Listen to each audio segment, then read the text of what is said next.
Hi everybody, Dan Illman and Mike Beer. Let's take a look at the field for Friday's DRF race of the day. It's the 8th at Gulfstream Park, a starter optional claimer for Florida-bred fillies and mares, 6 of them going a one-turn mile. You can download free formulator past performances for this race on the Race of the Day event page at DRF.com. Access them, handicap along with us. This is a race, Mike, where I believe pace might especially make the race. Timeform US's pace projector as the one. Flashing Diamond expected to make the early lead. Flashing Diamond, I thought, had to work very hard in the middle portion of the race last time out. Might have had to go too fast that day. He looks like she has everything her own way here.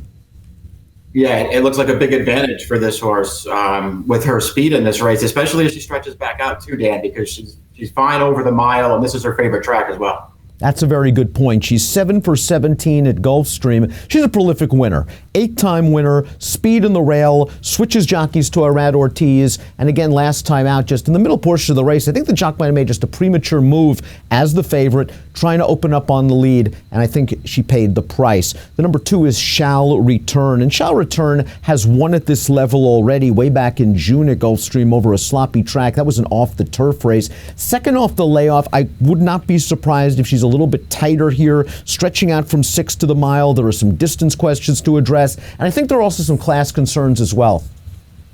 Yeah, all those things are true. She's a little slow on paper too. I mean, she's going to have to run faster to beat this field. I don't love the fact that they just keep dropping her. Claimed her for 20, or claimed her for 25. She was in for 16 off the claim. Now she's in for 12.5. Hill Valley won her last 2 starts as a 2-year-old, but winless in 2019 after 8 outings. She's been running around 2 turns recently at Gulfstream West, and just the punch has been lacking in those 2 races. She does have a little bit of tactical speed, but you look at her lifetime record, she's the kind of filly I think that needs a buyer boost on Friday. Yeah, I think her tactical speed works in this race. I just don't know if she's good enough. I mean, she's never really run a race that's going to make her very competitive in here. Motion's first won 2 starts back at Gulfstream West, going a 2-turn mile. If you looked at the charts and watched the races that day, though, it just seemed like you needed to be on the lead and you needed to be up close, if not outright on the lead. And this horse was on the rail and on the lead, and she was able to get it done. Completely ignore the last race. She was completely overmatched against state-bred stakes competition. Even though she showed that speed 2 starts back, I don't think at a 1-turn mile she's as fast as the one. I don't think she is either, but she may be able to get forward in here, Dan. You're right, just forget about her last race. Other than that, I mean, she's not that easy to like on top in this race, but maybe she can get a piece. Dizzy's the kind of filly that I think runs to the level of her competition. She was actually stakes placed in the Azalea, $75,000 race in June, and last time out she was second in a money allowance. She is 1 for 16 lifetime. She often picks up minor awards, and it's probably because she just doesn't have early speed. She finished ahead of Flashing Diamond in the race we're going to look at now, but you can make the argument Flashing Diamond ran just as well. That's Flashing Diamond on the lead. She ran hard the second part to get to the front. Dizzy saved ground near the back of the pack, eased out. She got a very nice ride. She's going to pick up some pieces to finish second. With Dizzy, it's all about, will she get the pace that she needs? Because she's going to need it. She has no early speed.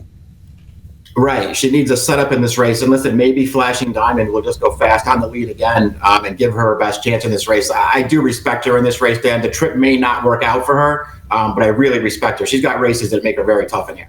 Jolie Bay has been claimed out of her last 2 races. She's a filly that has some back races that are competitive here. Her most recent race, I thought the jock did everything he could do that day. He was in between horses, found the pocket on the turn, tried to shoot up the rail in the stretch, and was just simply overmatched at that $16,000 beaten level. Now, maybe she needed a race. It was her first race since August, and I thought her race 2 starts back, going the 1-turn mile at Gulfstream, was pretty good. It was just another one of those days, I thought, where you needed to be down on the inside.